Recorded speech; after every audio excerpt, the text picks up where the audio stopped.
My approach to NLP, there's quite a few things there that you've asked me. One is the methodology that I use, and the methodology that I use is I do weekends in NLP. So we have sort of a weekend of tutorial, classroom training if you like, where people come along and they learn the different techniques, and they can do that in groups of 2s and 3s. So one person practices as the facilitator practitioner of NLP.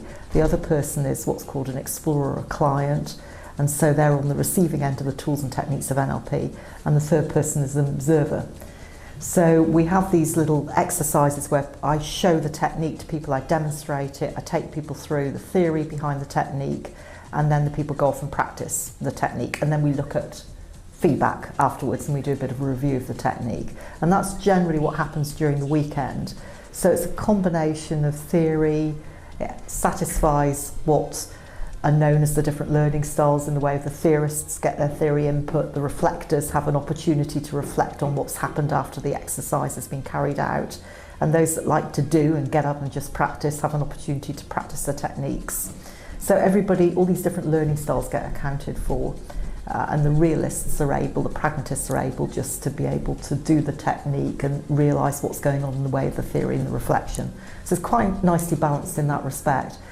You can obviously take NLP by computer courses or by reading books, and people do that, and that's got its place. However, having said that, most people will need to practice it at the end of the day. So they practice it with real people in real situations, and that's where the weekends come into their own. So we do one weekend, and if you go on the longer courses like the practitioner and the master practitioner, it's one weekend a month for 6 to 8 months, depending on which course you take. But I start off with a little diploma course, which is 4 days in length, and that's a couple of weekends. And so we have a weekend on every month. So there's a month in between each of the weekends for people to assimilate the techniques, consolidate the learning, buddy up with people on the course and practice the techniques, and then receive feedback while they're doing it. So that's kind of how I structure it. I do use flip charts, as you've said. My flip charts are pre-prepared, which comes as a little bit of a surprise to some people, but it was kind of the way that I was taught NLP, and it really worked in the way that the visuals give a lot of information to people that are very visually orientated and like to see pictures that sum up the different techniques rather than just me talking about it or just watching a demonstration. So they really work for people that are visually oriented, and they also give a picture of what I'm trying to say. And I get comments on the flip charts more than, well, not more than anything else, but certainly one of the things I get comments on where people really love the flip charts, because I kind of do them like little cartoon characters, etc. And people say it really helps them with the learning.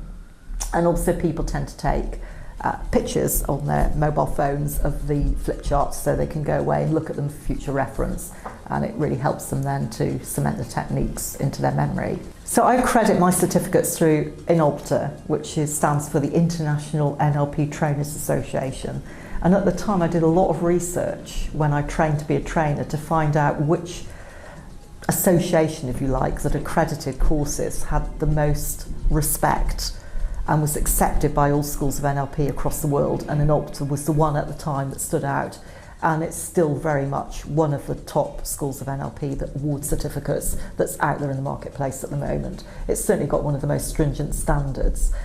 There are others, of course, but certainly INOPTA is I think, one of the most stringent in the way that it checks the standards of NLP and the awards that it gives to its students.